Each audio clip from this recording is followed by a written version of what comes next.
যখন যখন যেমন ফর্ম আসবে এবং ভেরিফিকেশন হবে, সাথে সাথে তাদের অ্যাকাউন্টে ৩,০০০ টাকা চলে যাবে।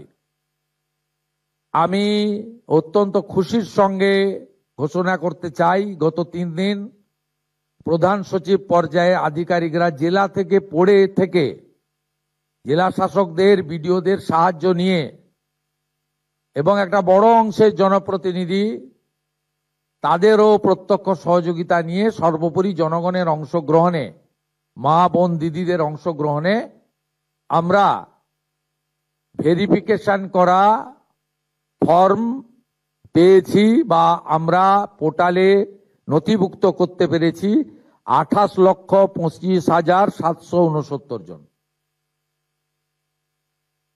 28,25,769 জনের অ্যাকাউন্টে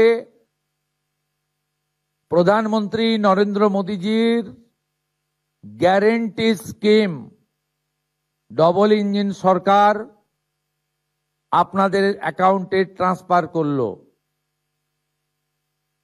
আপনাদের সামনে আরো অনেক দিন সুযোগ থাকবে।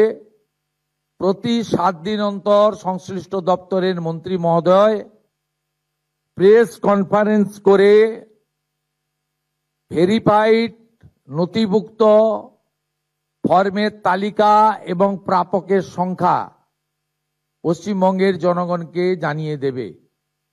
আলটিমেটলি নথিভুক্তকরণ করার যাচাইয়ের কাজ শেষ হওয়ার পরে বিগত সরকারের যে কর্মসূচি, সেই কর্মসূচি সমাপ্ত হয়ে যাবে এবং ফাইনালি অন্নপূর্ণা যোজনাতে আপনারা নথিভুক্ত হবেন। এখানে আমরা নতুন করে ফর্ম দিয়ে নথিভুক্ত করার কাজ শুরু করেছি। তার কারণ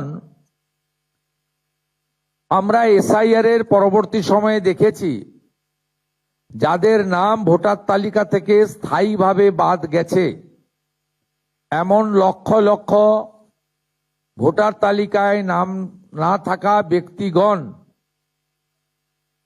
বিগত সরকারের লক্ষ্মী ভান্ডার সহ নানা সামাজিক প্রকল্প কেন্দ্র এবং রাজ্যের সুযোগ পাচ্ছিলেন। এবং আমরা যারা সচেতন নাগরিক, আইন মানা মানুষ, দেশের সংবিধান, আইন, সরকারি অর্থের সঠিক প্রয়োগ আমরা আশা করি এবং এটাই আমাদের দেশের আইন। আমরা কেউ চাইব না যে একজন অভারতীয় তার অ্যাকাউন্টে সরকারের অর্থ প্রবেশ করুক।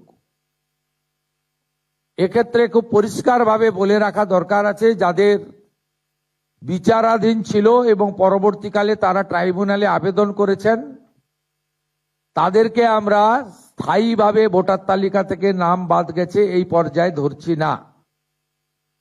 বাংলাদেশ থেকে ধর্মীয় উৎপীড়নের কারণে যে হিন্দু শরণার্থীরা প্রাণ বাঁচাতে পশ্চিমবঙ্গে এসেছেন, যারা 1,21,000 সিএ তে আবেদন করেছেন, যাদের মধ্যে 19,000 সার্টিফিকেট পেয়েছেন, আরো যারা সিএ তে আবেদন করার উপযুক্ত আছেন, তাদেরকেও স্থায়ীভাবে নাম বাতিল তালিকায় আমরা ধরছি না। এর বাইরে যারা রয়েছেন, অভারতীয়, অবৈধ অনুপ্রবেশকারী, বয়স বাড়িয়ে বয়স কমিয়ে অথবা মহিলাদের জন্য অর্থনৈতিক সুরক্ষা স্কিমকে বিগত দিনে দুর্নীতির আশ্রয় নিয়ে বিগত যারা শাসক ছিলেন, যারা জনগণের দ্বারা প্রত্যাখ্যাত হয়েছেন, তাদের আশীর্বাদে পুরুষরা যে ধরনের বিগত লক্ষ্মী ভান্ডারের সুযোগ পাচ্ছিলেন, আমাদের এই স্বচ্ছতার সঙ্গে যে ফর্ম ফিল আপ এবং ভেরিফিকেশনে তারা সুযোগ পাচ্ছেন না, পাবেন না। যখন যখন যেমন ফর্ম আসবে এবং ভেরিফিকেশন হবে, সাথে সাথে তাদের অ্যাকাউন্টে ৩,০০০ টাকা চলে যাবে। আমি অত্যন্ত খুশির সঙ্গে ঘোষণা করতে চাই, গত 3 দিন প্রধান সচিব পর্যায়ে আধিকারিকরা জেলা থেকে জেলা শাসকদের, বিডিওদের সাহায্য নিয়ে এবং একটা বড় অংশের জনপ্রতিনিধি তাদেরও প্রত্যক্ষ সহযোগিতা নিয়ে, সর্বোপরি জনগণের অংশগ্রহণে, মা বোন দিদিদের অংশগ্রহণে আমরা ভেরিফিকেশন করা ফর্ম পেয়েছি বা আমরা পোর্টালে নথিভুক্ত করতে পেরেছি 28,25,769 জন। 28,25,769 জনের অ্যাকাউন্টে প্রধানমন্ত্রী নরেন্দ্র মোদীজির গ্যারেন্টি স্কিম, ডবল ইঞ্জিন সরকার আপনাদের অ্যাকাউন্টে ট্রান্সফার করলো। আপনাদের সামনে আরো অনেক দিন সুযোগ থাকবে। প্রতি 7 দিন অন্তর সংশ্লিষ্ট দপ্তরের মন্ত্রী মহোদয় প্রেস কনফারেন্স করে ভেরিফাইড নথিভুক্ত ফর্মের তালিকা এবং প্রাপকের সংখ্যা পশ্চিমবঙ্গের জনগণকে জানিয়ে দেবে। আলটিমেটলি নথিভুক্তকরণ করার যাচাইয়ের কাজ শেষ হওয়ার পরে বিগত সরকারের যে কর্মসূচি, সেই কর্মসূচি সমাপ্ত হয়ে যাবে এবং ফাইনালি অন্নপূর্ণা যোজনাতে আপনারা নথিভুক্ত হবেন।